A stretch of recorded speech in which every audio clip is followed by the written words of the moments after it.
मित्रों नमस्कार।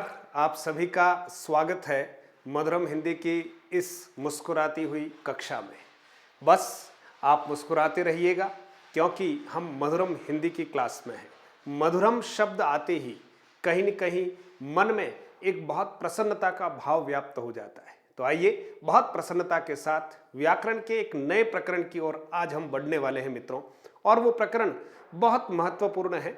हमने क्रिया, अव्यय, संज्ञा, विशेषण, इन सबको, संधि, समास, उपसर्ग, प्रत्यय, इन सबको बहुत अच्छे से समझा है।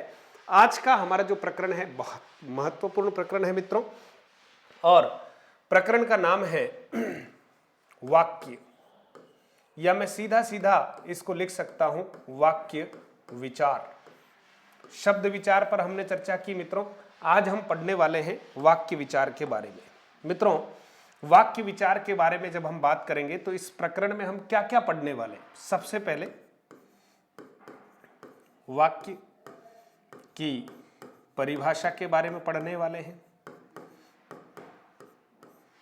वाक्य के अनिवार्य तत्वों के बारे में पढ़ने वाले हैं, कि अनिवार्य तत्वों के बारे में पढ़ने वाले हैं, वाक्य के अंगों के बारे में पढ़ने वाले हैं, वाक्य के अंग। फिर हम पढ़ने वाले हैं वाक्य के भेद, वाक्य के भेद। और फिर हम पढ़ने वाले हैं वाक्य परिवर्तन,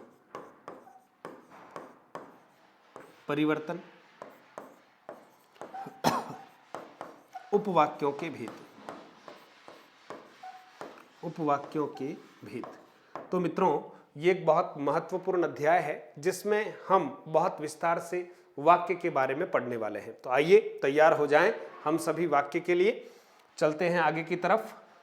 सबसे पहली बात यह है कि वाक्य किसे कहते हैं। उससे पहले हम देखते हैं मित्रों, भाषा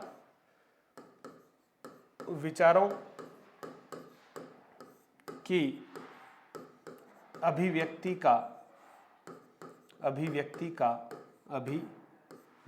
का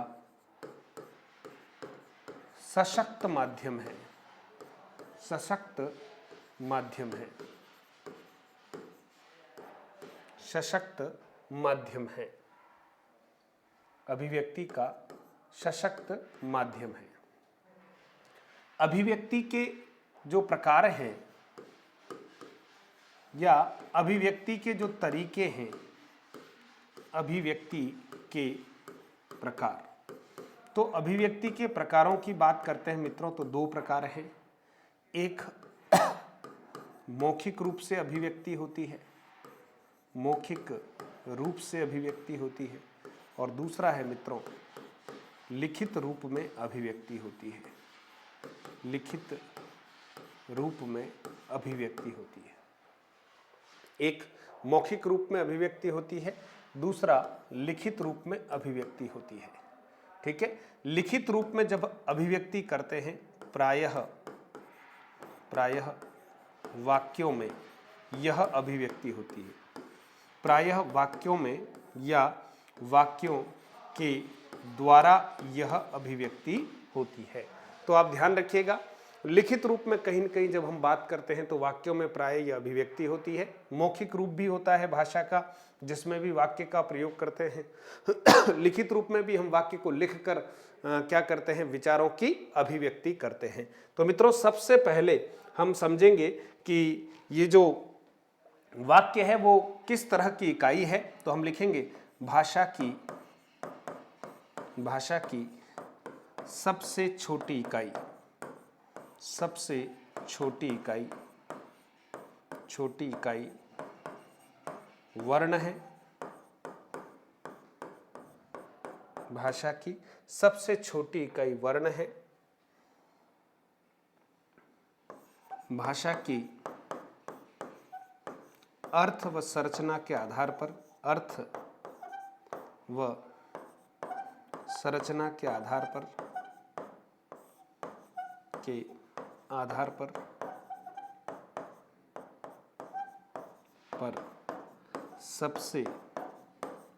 सबसे बड़ी इकाई वाक्य है। सबसे बड़ी इकाई वाक्य है।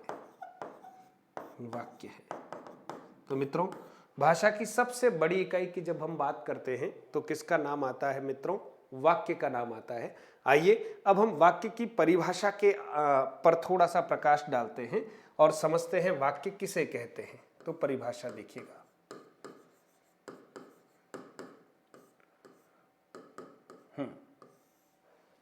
शब्दों के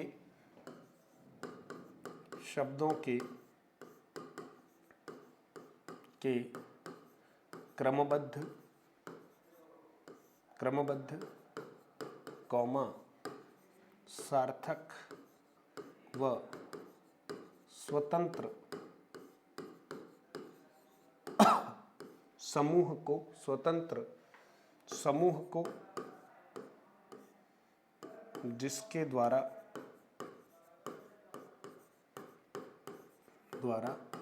किसी विचार विशेष की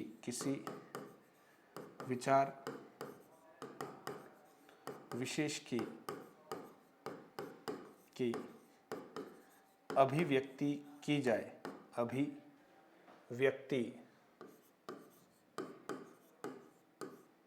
अभिव्यक्ति की जाए उसे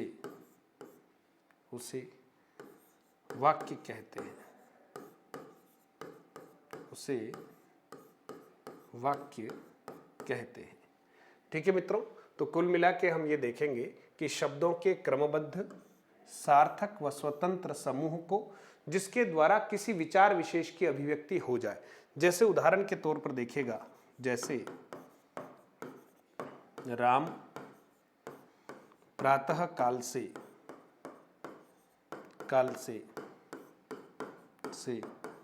पुस्तक पढ़ रहा है। मित्रों, अपने आप में यह एक वाक्य है, क्योंकि आप देखेंगे ये सारे ही वाक्य में जो प्रयुक्त होते हैं उन सब को हम क्या कहते हैं मित्रों? पद कहते हैं। तो वाक्य में प्रयुक्त होने वाले जो शब्द हैं, जो विभक्ति युक्त होते हैं, उनको हम क्या कहते हैं? पद कहते हैं। और ये क्रमबद्ध होते हैं, जिससे किसी विचार विशेष की हम क्या कर पाते हैं? अभिव्यक्ति कर पाते हैं। इस वाक्य को पढ़ने से हमें क्या काम हो रहा है, किसके द्वारा किया जा रहा है, ये सब बातों की अनुभूति होती है, प्रतीति होती है। जैसे राम प्रातः काल से पुस्तक पढ़ रहा है, अपने आप में पूरा एक क्या है? वाक्य है। और वाक्य जो होता है वो कहीं न कहीं शब्दों का क्या होता है? समूह होता है। और कैसा होता है? सार्थक होता है, यानी उसका कोई न कोई एक पूरा अर्थ निकलता है। वाक्य स्वतंत्र होता है। स्वतंत्र का अर्थ ये है कि मित्रों, ऐसा नहीं हो कि हम यहां से लिखना शुरू करें और यहां पर पूर्ण विराम लगाएं और हम कहें कि ये एक वाक्य है। ऐसा नहीं है मित्रों। हमें बहुत सारी बातें अगर करनी होगी तो हम क्या करेंगे? वाक्यों का प्रयोग करेंगे, न कि केवल एक ही वाक्य में हम सारी बातें समाहित करने का प्रयास करेंगे। इसलिए वाक्य एक स्वतंत्र इकाई है ना। बहुत बड़ा करके हम इसको नहीं लिख सकते हैं। बड़ी बातें लिखनी है, बड़ी हमें पूरी पुस्तक लिखनी है, तो कई सारे वाक्यों का हम क्या करेंगे? प्रयोग करेंगे। तो मित्रों, वाक्य के बारे में आपको थोड़ा समझ में आ गया।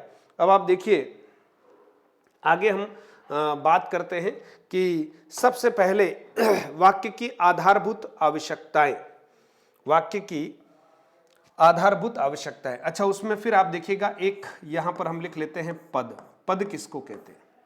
वाक्य में प्रयुक्त होने वाले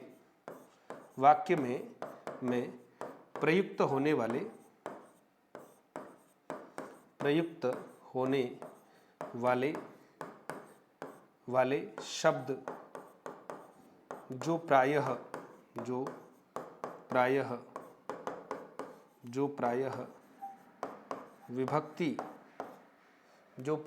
विभक्ति सहित होते हैं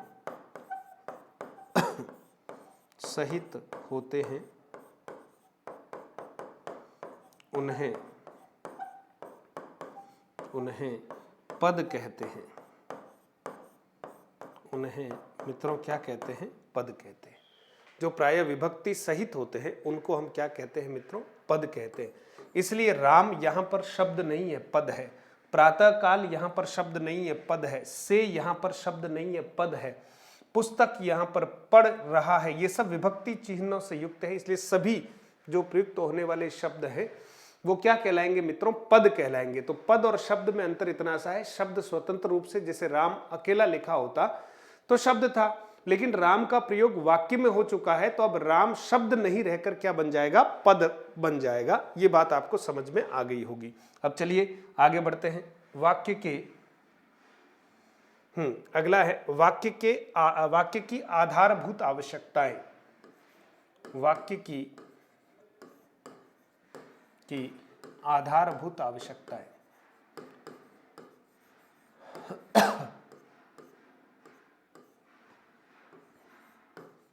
आधारभूत आवश्यकताएं, वाक्य की आधारभूत आवश्यकताएं, जिसको हम कह सकते हैं अनिवार्य तत्व।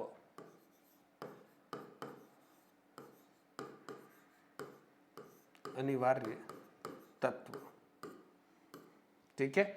वाक्य की आधारभूत आवश्यकताएं जिसको हम कहेंगे अनिवार्य तत्व। तो वाक्य के जो आधारभूत आवश्यकताएं या अनिवार्य तत्व कौन कौन से हैं उनको एक बार लिपिबद्ध करते हैं, उसके बाद हम आगे की तरफ बढ़ते हैं मित्रों। तो अगर हम देखें तो वाक्य की आधारभूत आवश्यकताओं में सबसे पहले है आकांक्षा। आकांक्षा दूसरा महत्वपूर्ण बिंदु है। आकांक्षा, योग्यता, तीसरा है सन्निधि। सन्निधि जिसको समीपता भी कहते हैं, है ना, समीपता भी कहते हैं। और परस्पर संगति। परस्पर संगति, ठीक है। और आकांक्षा का अर्थ यहां पर जिज्ञासा, ताकि थोड़ा समझ में आ जाए आपको।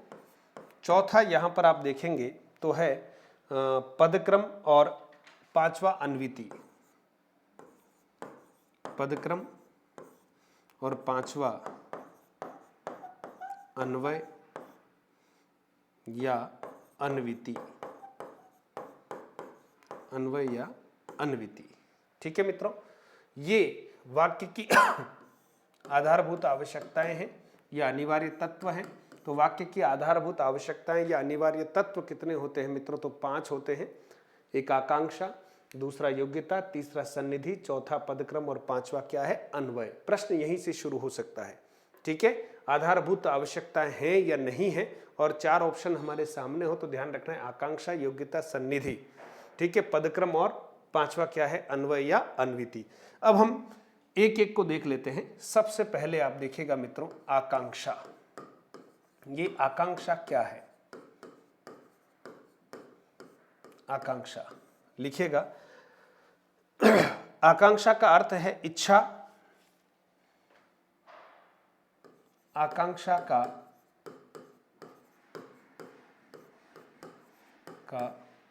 अर्थ है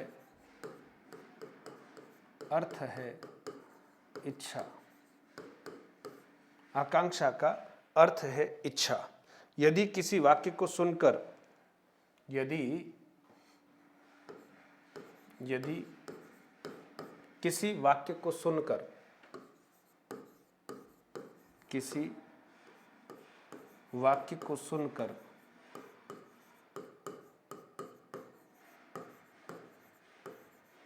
किसी वाक्य को सुनकर उसके अर्थ को समग्र रूप से समझने के लिए, सुनकर उसके समग्र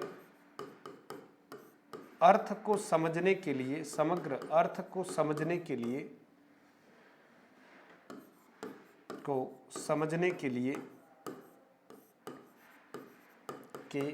समग्र अर्थ को समझने के लिए अन्य पदों की जिज्ञासा के लिए अन्य पदों की जिज्ञासा, ललक, ललक, अन्य पदों की जिज्ञासा, ललक या रिक्तता बोध बना रहता है। ललक या रिक्तता बोध बना रहता है। रिक्तता बोध बना रहता है, रिक्तता बोध बना रहता है, तब उसे आकांक्षा कहा जाता है। तब उसे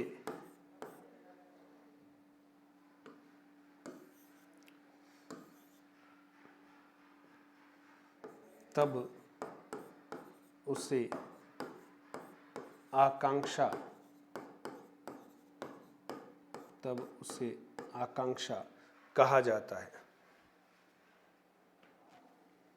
तब उसे आकांक्षा कहा जाता तब उसे आकांक्षा कहा जाता है। जैसे राम और मोहन इतना कहकर कोई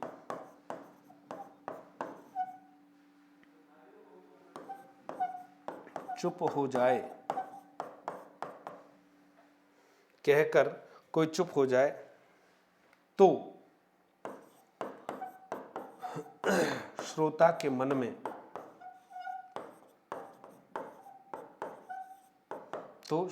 मन में जिज्ञासा उत्पन्न हो जाती है। जिज्ञासा उत्पन्न हो जाती है।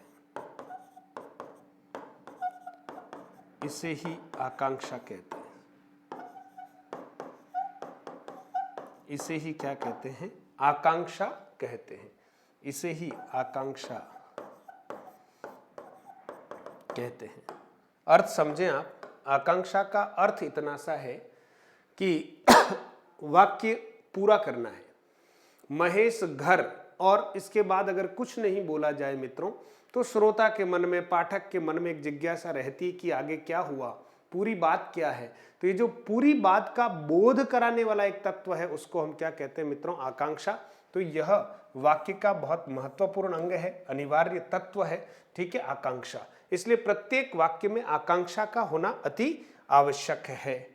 फिर देखिएगा, आकांक्षा के बाद दूसरी बात हम करते हैं, और दूसरी बात है योग्यता। दूसरी बात कौन सी है मित्रों? योग्यता। दूसरी बात है योग्यता। योग्यता से तात्पर्य है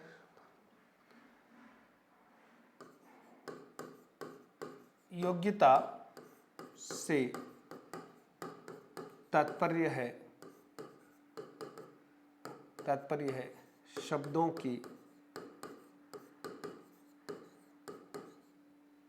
शब्दार्थ की परस्पर संगति। शब्दार्थ की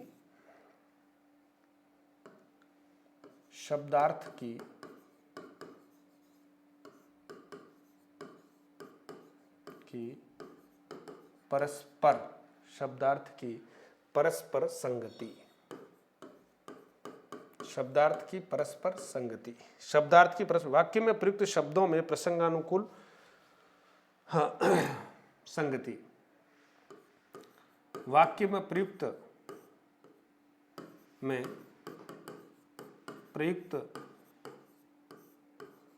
पद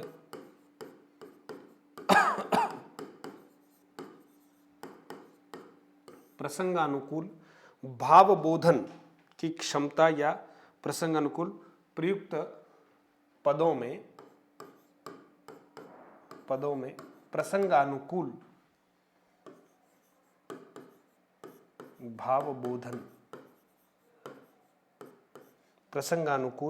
भावबोधन की क्षमता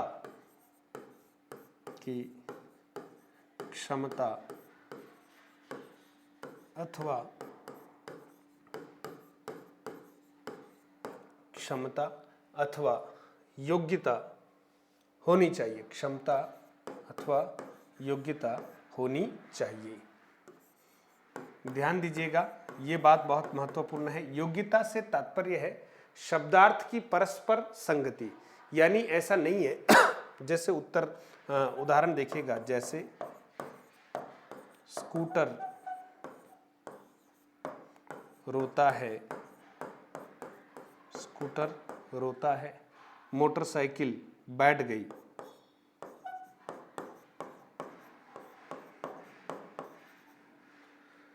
मोटरसाइकिल बैठ गई, ठीक है, मोटरसाइकिल बैठ गई, है ना। और वृक्ष को आग से सींचा जाता है, वृक्ष को आग से सींचा जाता है, ठीक है।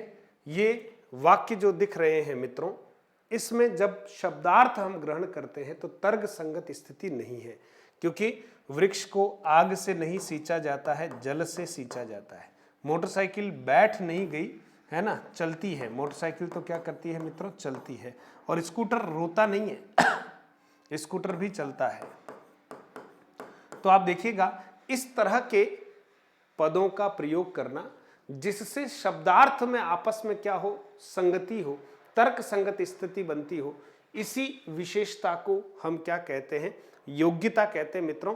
तो प्रत्येक वाक्य में क्या होना चाहिए, आकांक्षा होनी चाहिए, दूसरा योग्यता होनी चाहिए, यानी जो पदों का प्रयोग कर रहे हैं अर्थबोध की स्थिति में परस्पर उनमें कोई न कोई संगति होनी चाहिए, कोई न कोई मेल होना चाहिए। तीसरी बात आती है मित्रों सन्निधि। तीसरी जो विशेषता है, आवश्यकता है, वो है सन्निधि। सन्निधि, ठीक है। सन्निधि से तात्पर्य है समीपता।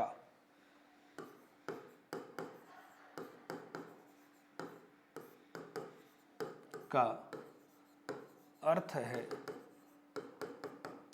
समीपता, ठीक है। सन्निधि का अर्थ है समीपता,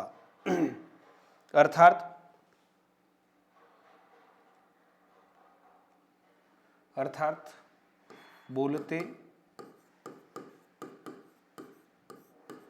या लिखते समय, बोलते या लिखते समय वाक्य के विभिन्न पदों के विभिन्न पदों, वाक्य के विभिन्न पदों के शीघ्र अथवा विभिन्न पदों के शीघ्र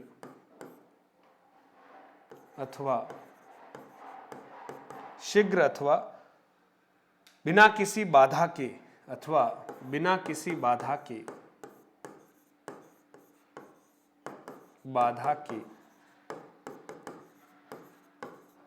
उच्चारण, बाधा के उच्चारण एवं लेखन, बिना किसी बाधा के उच्चारण एवं लेखन को सन्निधि कहा जाता है, को सन्निधि कहा जाता है, ठीक है मित्रों। को क्या कहा जाता है, सन्निधि कहा जाता है। जैसे उदाहरण के तौर पर देखिएगा, सूरज या सूर्य पूर्व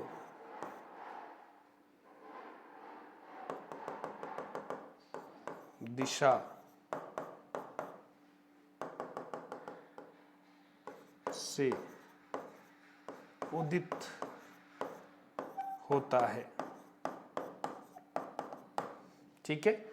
इसमें सन्निधि की जो है वो कहीं न कहीं कमी है, क्योंकि पहले हमने बोला सूर्य, फिर काफी समय रुक गए, फिर हम बोल रहे हैं पूर्व, फिर रुक गए, फिर बोल रहे हैं दिशा, फिर बोल रहे हैं से उदित होता है। यानी बीच बीच में किसी वाक्य को लिखते समय या बोलते समय अगर हम अंतराल ज्यादा ले लेते हैं, विराम ज्यादा ले लेते हैं मित्रों, तो वहां सन्निधि का अभाव हो जाता है, और सन्निधि का अर्थ है समीपता, यानी जो भी हम लिखें पास पास में शीघ्रता से लिखेंगे, जो भी हम बोले धारा प्रवाह बोलेंगे, निरंतर बोलेंगे, ताकि उनके बीच में सन्निधि का अभाव न रहे। तो सन्निधि का अर्थ है मित्रों समीपता, यह भी एक अनिवार्य तत्व है वाक्य का। अगला है पदक्रम मित्रों, चौथा है पदक्रम। चौथा है पदक्रम। पदक्रम, ठीक है मित्रों, चौथा क्या है? पदक्रम है। वाक्य में कर्ता, कर्म व क्रिया निर्धारित क्रम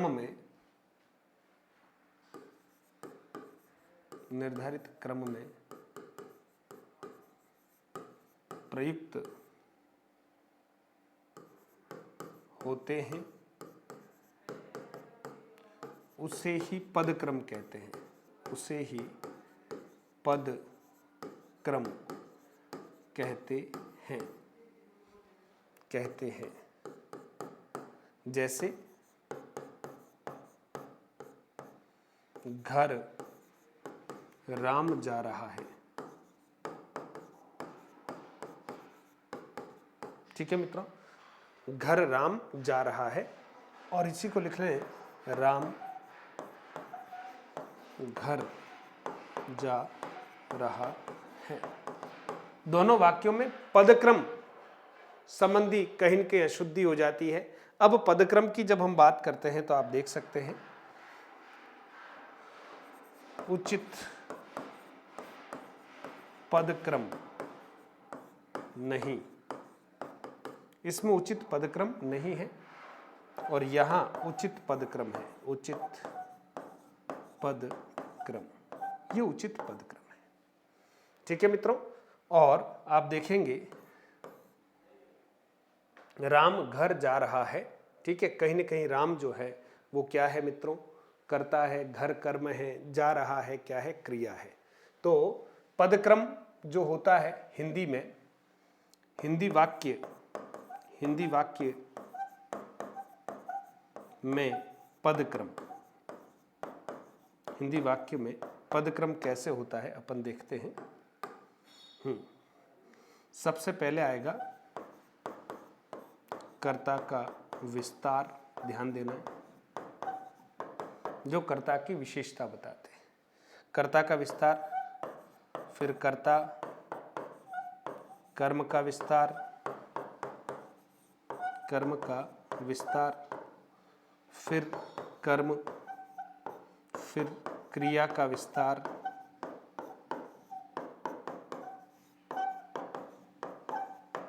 क्रिया का विस्तार, और उसके बाद क्रिया, ठीक है मित्रों। ये हमारा क्या है? पदक्रम है। अगर इस क्रम में कोई वाक्य रचना होती है तो वो वाक्य रचना हिंदी वाक्य में पदानुक्रम के अनुसार उपयुक्त होती है मित्रों। तो ये है पदक्रम। फिर पांचवा एक अनिवार्य तत्व है, उसको भी हम पढ़ लेते हैं। पांचवा तत्व है मित्रों हमारा, वो तत्व कौन सा है देख लीजिएगा, अन्वय या अन्विति। अन्वय या अन्विति, देखिएगा वाक्य में पदक्रम के साथ साथ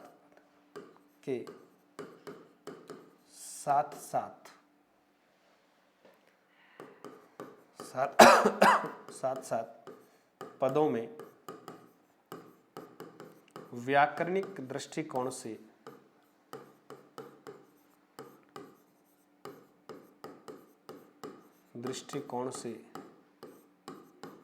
व्याकरणिक दृष्टिकोण से उचित समन्वय ही अन्वय या अन्विति अन्वय या अन्विति कहलाता है, अन्विति कहलाता है। ठीक है मित्रों, व्याकरणिक दृष्टिकोण से उचित समन्वय ही अन्वय या अन्विति कहलाता है। जैसे उदाहरण के तौर पर आप देखिएगा, राम जोर से हंसती है, हंसती है। रमा रोज रोता है, रोता है। दोनों ही वाक्यों में आप देखेंगे कि रमा जो है वो स्त्रीलिंग है और रोता क्रिया जो है वो पुल्लिंग है, इसलिए कोई तालमेल नहीं है। राम पुल्लिंग है और क्रिया स्त्रीलिंग है।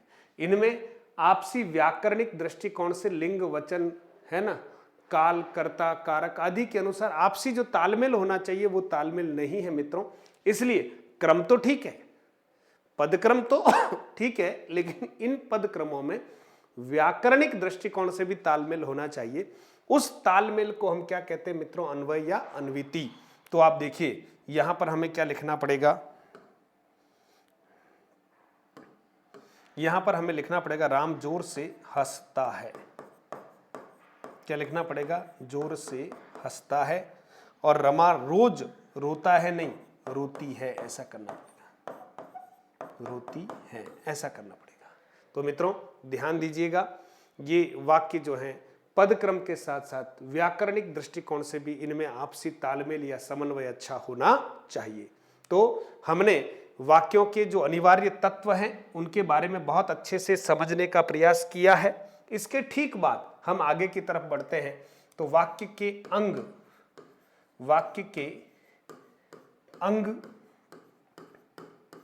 या अवयव, वाक्य के अंग या अवयव, इनके बारे में हम थोड़ा सा ज्ञान ग्रहण करेंगे। परीक्षाओं में सीधा प्रश्न आता है, ठीक है, निम्नलिखित में से वाक्य का उद्देश्य है, और एक वाक्य दे रखा होता है और उसमें से हमें 4 ऑप्शन में कौन सा जो वाक्यांश है वो उद्देश्य कहलाएगा, कौन सा वाक्यांश है जो विधेय कहलाएगा। इस बात को हमें समझने की आवश्यकता है।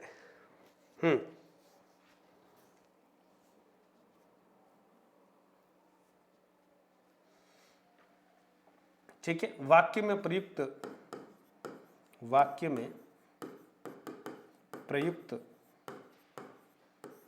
प्रत्येक पद का अन्य पदों के साथ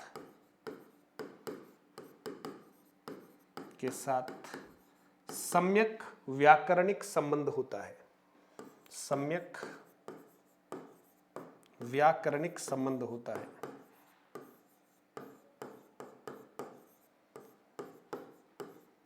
व्याकरणिक संबंध होता है। ठीक है मित्रों, व्याकरणिक संबंध होता है। अब आप देख लीजिएगा, 2 भेदों की हम वाक्य के 2 अंग या अवयव हम मान रहे हैं। कितने मान रहे हैं मित्रों? 2 अंग या अवयव हैं। कौन कौन से हैं? तो हम सबसे पहले यहां पर लिख रहे हैं, एक है उद्देश्य, एक है उद्देश्य और दूसरा है विधेय। एक है उद्देश्य और दूसरा कौन सा है? विधेय। उद्देश्य में क्या क्या आता है इस बात को हम यहां समझते हैं। उद्देश्य में एक तो कर्ता एवं कर्ता का विस्तार, कर्ता एवं कर्ता का विस्तार। ठीक है मित्रों, विधेय की जब बात करते हैं तो विधेय में 2 स्थितियां आती है। एक तो आता है कर्म और एक है क्रिया। ठीक है, साथ ही साथ कर्म का विस्तार आता है, कर्म का विस्तार। ठीक है, और यहां आता है क्रिया का विस्तार, क्रिया का विस्तार। ठीक है मित्रों, तो ये विधेय वाला भाग है, ये उद्देश्य वाला भाग है, ये विधेय वाला भाग है। उद्देश्य को अगर हम कहें तो सीधे सीधे आप कह सकते हैं कर्ता, और विधेय को अगर सीधे सीधे आप समझना चाहें तो कर्म एवं क्रिया जो है वो विधेय के अंतर्गत आती है। तो मित्रों ये बात आपको बहुत अच्छे से समझ में आ गई होगी। अब हम बात करते हैं, थोड़ा विस्तार से इनको हम लिख लेते हैं, समझ लेते हैं। देखिएगा, सबसे पहले बात करते हैं उद्देश्य की। उद्देश्य की, ठीक है मित्रों, उद्देश्य किसे कहते हैं उसको समझते हैं।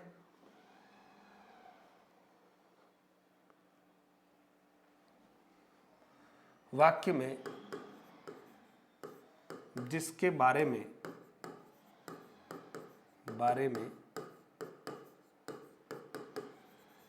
कुछ कहा जाता है, वाक्य में जिसके बारे में कुछ कहा जाता है उसे सूचित करने वाले शब्द, उसे सूचित करने वाले शब्द कहा जाता है, उसे सूचित करने वाले शब्द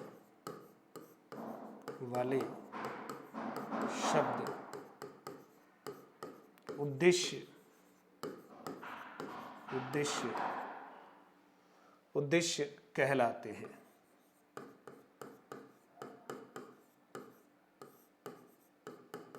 सूचित करने वाले शब्द क्या कहलाते हैं मित्रों?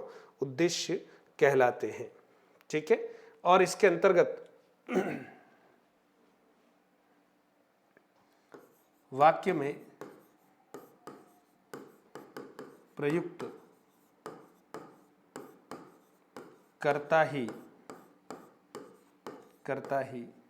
वाक्य में प्रयुक्त करता ही वाक्य का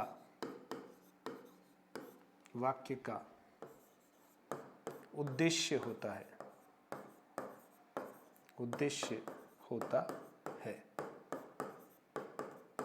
ठीक है। वाक्य में प्रयुक्त करता ही वाक्य का क्या होता है? उद्देश्य होता है। मेरी दोस्त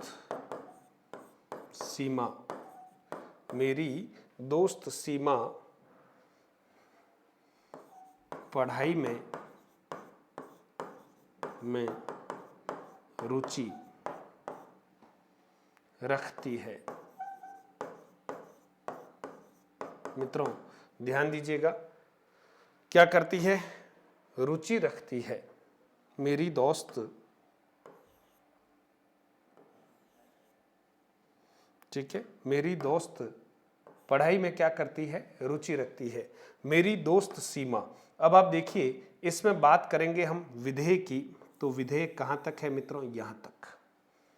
ठीक है, ये इस वाक्य का कौन सा भाग कहलाएगा? विधेय कहलाएगा, जिसको सामान्यतः संज्ञा वाक्यांश भी कहते हैं। ठीक है, कुछ विद्वान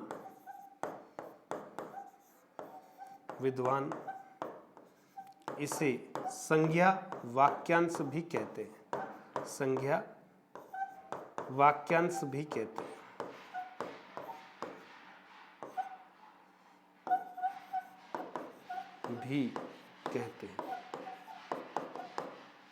ठीक है, संज्ञा वाक्यांश भी कहते हैं। ठीक है, कुछ विद्वान इसे संज्ञा वाक्यांश भी कहते हैं। ठीक है, तो मेरी दोस्त सीमा पढ़ाई में रुचि रखती है। अब आप देख सकते हैं यहां पर मेरी दोस्त जो शब्द है ये कहीं न कहीं इस कर्ता का क्या है? विस्तार है। तो मित्रों ये जो है इसको हम कहेंगे कर्ता का विस्तार, यानी कर्ता की विशेषता बताने वाले जो भी शब्द आते हैं वो सब कर्ता का विस्तार कहलाते हैं। और ये जो सीमा शब्द है मित्रों ये है कर्ता। तो कर्ता हो या कर्ता का विस्तार हो वह क्या कहलाएगा? उद्देश्य कहलाएगा। परीक्षा में प्रश्न आता है मेरी दोस्त सीमा पढ़ाई में रुचि रखती है, वाक्य में उद्देश्य है। आपको 4 ऑप्शन दिए जाएंगे, मेरी दोस्त, दूसरा ऑप्शन सीमा, तीसरा ऑप्शन पढ़ाई में रुचि, ठीक है, चौथा ऑप्शन मेरी दोस्त सीमा। तो आपको बताना है कि यहां उद्देश्य होगा मेरी दोस्त सीमा। ठीक है मित्रों, तो इस तरह से जब हमारे सामने प्रश्न आए तो ध्यान रखना, उद्देश्य का अर्थ होता है कर्ता या कर्ता का विस्तार। ठीक है, फिर आप देखिएगा आगे बढ़ते हैं और दूसरी बात करते हैं।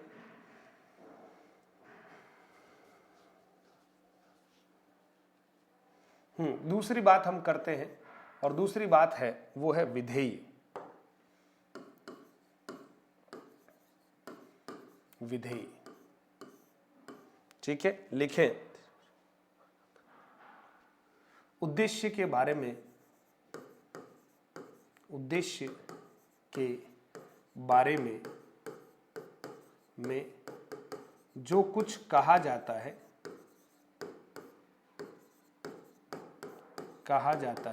जो कुछ कहा जाता है या विधान किया जाता है, या विधान किया जाता है, उसे विधान किया जाता है, उसे हम क्या कहते हैं? उसे विधेय,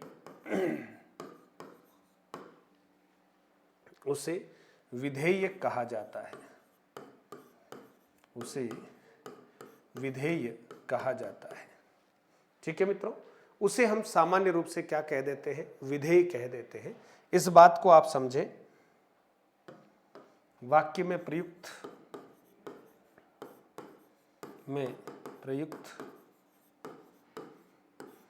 कर्म, क्रिया व उनके विस्तार इस श्रेणी में आते हैं, इस श्रेणी में आते हैं। ठीक है मित्रों, इस श्रेणी में आते हैं। अब उदाहरण के तौर पर आप देखिएगा,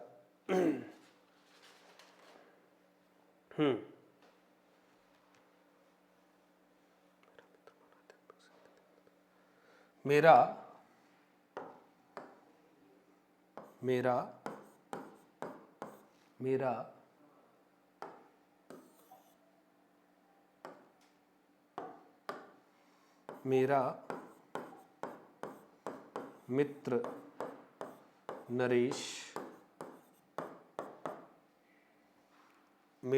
मित्र नरेश, आध्यात्मिक साहित्य अधिक पढ़ता है।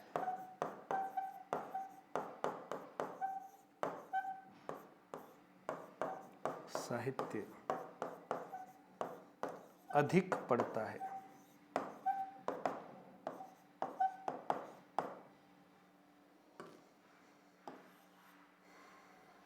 अधिक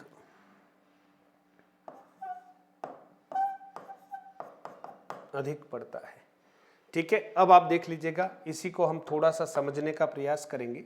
मेरा मित्र नरेश, आप ध्यान देना, मेरा मित्र नरेश, और यहां से हम जब बात करते हैं तो आप देखिए ये है कर्ता का विस्तार। ठीक है, और नरेश जो है वो क्या है मित्रों? कर्ता। इसी तरह से देखिएगा, क्या पढ़ता है? साहित्य, ये है कर्म।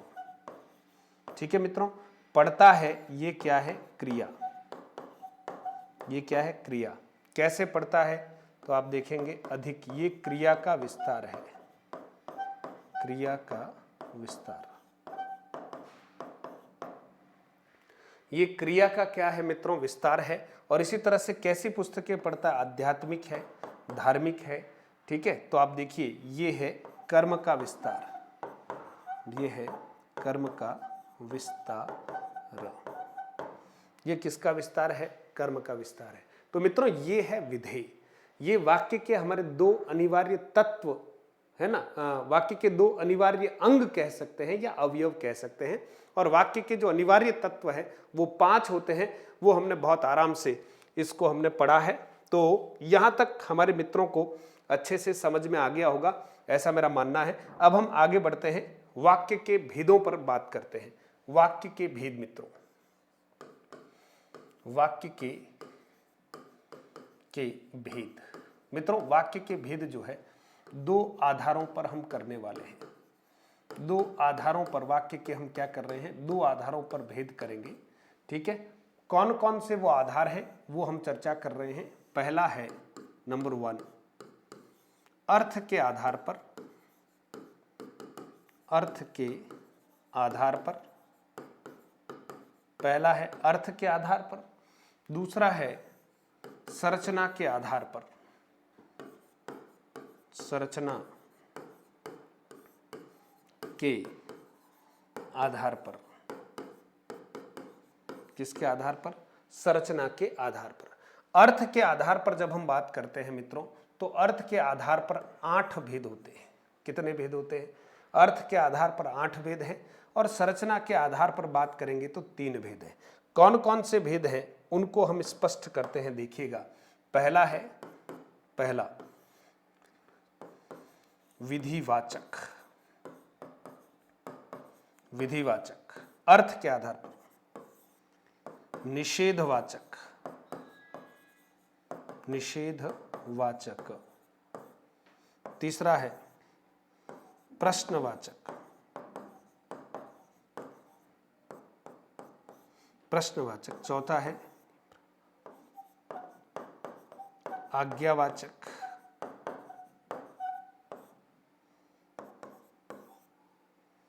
फिर है संदेहवाचक, फिर देखिए छठा इच्छावाचक, फिर है संकेतवाचक, संकेतवाचक। और 8वां है विस्मय सूचक। ठीक है मित्रों, विस्मयादि बोधक या विस्मय सूचक, ये 8 हमारे प्रकार हैं। संरचना के आधार पर बात करेंगे तब सरल या साधारण वाक्य, सरल या साधारण वाक्य, और दूसरा है संयुक्त वाक्य, संयुक्त वाक्य, और तीसरा है मिश्र वाक्य। तीसरा क्या है मित्रों? मिश्र वाक्य। ठीक है, तो इन सब वाक्यों को हमें अच्छे से पढ़ना है। फिर से आपके सामने दौरान कर रहा हूं। अर्थ के आधार पर 8 प्रकार हैं। विधिवाचक या विधानार्थक वाक्य, निषेधवाचक, प्रश्नवाचक, आज्ञावाचक, संदेहवाचक, इच्छावाचक, संकेतवाचक और विस्मयादि बोधक वाक्य या विस्मय सूचक वाक्य। ठीक है मित्रों, ये 8 प्रकार हो गए। इन 8 को आपको याद करना है, तो छोटा सा सूत्र आपको दे देता हूं। विनी प्रास ईस्वी, विनी प्र आ स, यहां तक एक साथ बोलना है। ई स वी, विनिप्रास ईस्वी, यानी एक साथ बोलना है यहां तक, विनिप्रास, और फिर बोलना है ईस्वी। इतना जब आप पक्का याद कर लेते हैं विनिप्रास ईस्वी, तो 8 प्रकार आपको पक्के याद हो जाएंगे मित्रों। वी का अर्थ है विधिवाचक, नि का अर्थ है निषेधवाचक, विनि प्र का अर्थ है प्रश्नवाचक, विनि प्र आ का अर्थ है आज्ञावाचक या आज्ञाबोधक, है ना। स का अर्थ है संदेहवाचक, ई का अर्थ है इच्छावाचक, स का अर्थ है संकेतवाचक और वी का अर्थ है विस्मयादि बोधक। इसलिए आपको बिल्कुल चिंता करने की आवश्यकता नहीं है। विनिप्रास ईस्वी, इतना याद रखिएगा, विनिप्रास ईस्वी। मित्रों बिल्कुल ये हमारे वाक्य के क्या हो गए? 2 आधारों पर भेद हो गए हैं। यहां तक का आपको अच्छे से समझ में आ गया होगा। और वाक्य की रचना की बात करेंगे तो वाक्य 3 प्रकार के होते हैं। सरल वाक्य भी होता है, संयुक्त वाक्य भी होता है और मिश्र वाक्य भी होता है। तो अगले क्रम में या अगली कक्षा में हम इन वाक्यों को विस्तार से पढ़ेंगे। वाक्य के अर्थ को आपको समझाया, वाक्य के आवश्यक तत्वों के बारे में आपको समझाया, वाक्य के जो अवयव या अंग है उसके बारे में आपको अच्छे से समझाया और वाक्य के भेदों की सारणी आपके समक्ष रखी है मित्रों। और हम अगली कक्षा में इससे आगे की तरफ बढ़ेंगे। तब तक आप बहुत मन लगाकर पढ़ते रहिएगा। बहुत बहुत धन्यवाद।